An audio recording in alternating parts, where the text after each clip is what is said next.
I'm gonna scare the hell out of you. PJ probably wishes she was back at rock and roll high school. To make an obvious and probably lame statement, it all starts with an idea.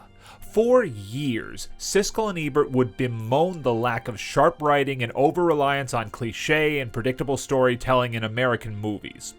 Plowing through King's filmography, and bibliography for that matter, the dude has a knack, nay a mastery, at coming up with a scintillatingly lurid concept and running with it. Though let's not forget that we really have Tabby to thank for fishing this out of the trash. De Palma and Cohen's adaptation of the novel that started it all for the future megastar writer glides by almost effortlessly because the narrative foundation is so strong. This is a story with universal themes of bullying, psychological abuse, religious zealotry, and burgeoning sexuality. It's also one hell of a horror movie, which may appear humble and small scale, yet it achieves a kind of apocalyptic nirvana in conjuring severe and brutal retaliation. Centering the entire movie is Spacek's heartbreaking performance. Her meek, painfully awkward outcast could so easily be a shrinking violet or an avenging angel, but in her own subtle way, her Carrie is fully fleshed out as a real person. Most of us have felt inadequate or different, but we continue to live our lives, as does Carrie, who finds some semblance of strength and defiance against her lunatic mother while also feeling shy and confused at school, especially when curly-haired William Catt starts courting her. Piper Laurie's famously comic approach to a character she found utterly ridiculous is one for the ages, though in this day and age, Margaret White's extremist behavior doesn't feel all that alien or unfamiliar. I've certainly been in an audience where her orgasmic death throes have elicited some chuckles, yet she's so magnetically cruel that the sheer eerie terror of witnessing her brandishing a knife while beaming wildly is enough to put her in the Hall of Fame of bad, bad mommies. There's nary a weak link in the wonderful supporting cast. Nancy Allen is the embodiment of the stuck-up, petty, cruel teen princess, and Amy Irving's subtle turn makes her the poster child for the old saying, "No good deed goes unpunished." Travolta is, well, it's Travolta, and even if he doesn't entirely come off as this bad boy from the wrong side of the tracks, he's still funny as hell as a horny doofus. Of course, there's PJ and Edie McClurg looking insanely young and probably dating some righteous dude.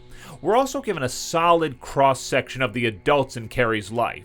While Lassick and Garash represent the callous, even disdainful wither of middle age, it's Buckley who gives a lovely, three-dimensional turn as Carrie's champion, who's also realistic as well as frustrated by Carrie's ignorance about the seemingly normal life of a teenage girl.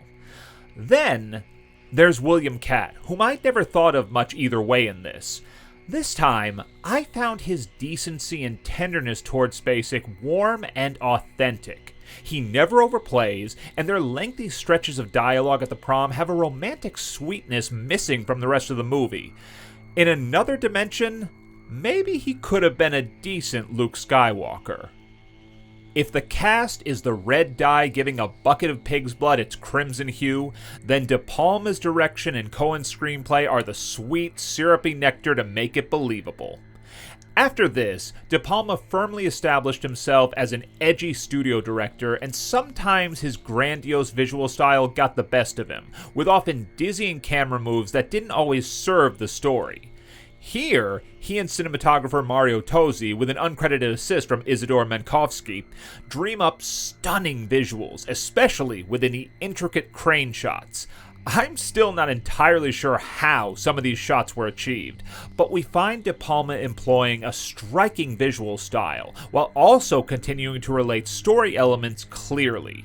Cohen's treatment is wise about high school social structure and economical. Perhaps too economical. The plot races ahead, and we simply have to presume Alan knows Spacek is going to the prom and other minor jumps, but no matter, since King's Tale still shines through. Finally, Pino Donaggio's score is haunting, particularly Carrie's theme. De Palma also knows when to employ uncomfortable near silence during the climactic prom sequence. Instead of the score going berserk, it embraces the cold inevitability of Carrie's vengeance with an awful, droning din.